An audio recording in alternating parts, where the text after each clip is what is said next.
जय हिंद। वंदे मातरम। मैं आज आपको एक ऐसे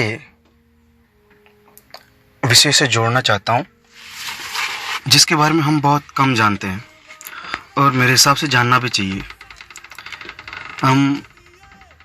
मैं आज बात कर रहा हूँ शहीद आजम भगत सिंह साहब की, और मैं ये बताना चाह रहा हूँ कि जिस दिन उनको फांसी हुई थी उस दिन वास्तव में क्या हुआ था। आपको पता होगा, भगत सिंह साहब, सुखदेव साहब और राजगुरु की फांसी एक दिन पहले हो गई थी और 23 मार्च की शाम को होनी थी।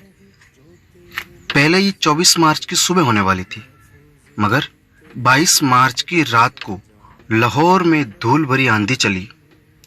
लाहौर उच्च न्यायालय ने पहले एक विशेष न्यायाधिकरण की शक्तियों को चुनौती देने वाली याचिकाओं को मृत्यु वारंट जारी करने से इनकार कर दिया था। इस प्रकार फांसी अपरिहार्य हो गया। 23 मार्च को भोर होने तक तूफान सुलझ गया था। केंद्रीय जेल में जेल अधिकारियों ने जेल अध्यक्ष मेजर पीडी चोपड़ा के कमरे में हल्की आवाज में बात की। पंजाब सरकार ने भगत सिंह के साथ सुबह 10 बजे अंतिम बैठक की अनुमति दी। उनके वकील प्राणनाथ मेहता उनसे मिले। जिस क्षण मेहता ने भाग लिया, भगत सिंह से कागज के 4 हस्तलिखित गुच्छे प्राप्त करने के बाद अधिकारियों की एक टीम ने भगत सिंह से मुलाकात की। ब्रिटिश सरकार से माफी मांगने की उनकी अवांछित सलाह को भगत सिंह साहब ने अस्वीकार कर दिया था। भगत सिंह, राजगुरु और सुखदेव को जानकारी वरिष्ठ जेल वार्डन छतर सिंह ने दी थी।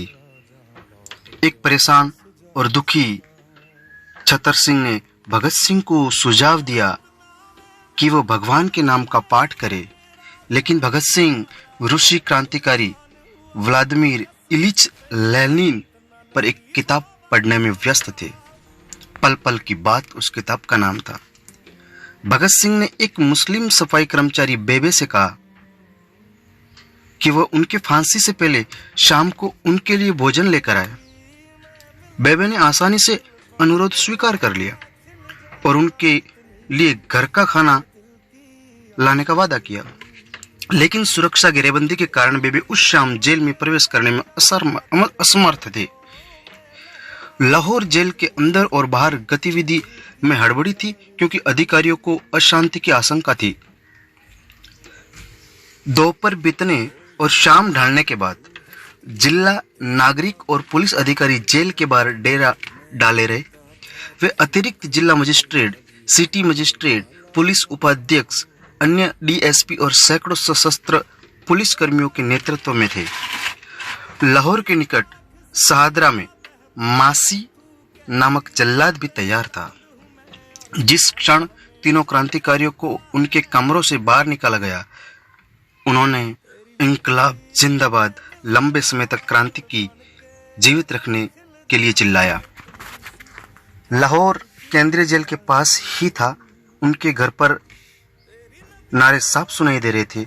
उनकी मौत के लिए पैदल चल रहे 3 लोगों की चीख पुकार सुनकर दूसरे कैदी नारेबाजी में उनके साथ हो लिए।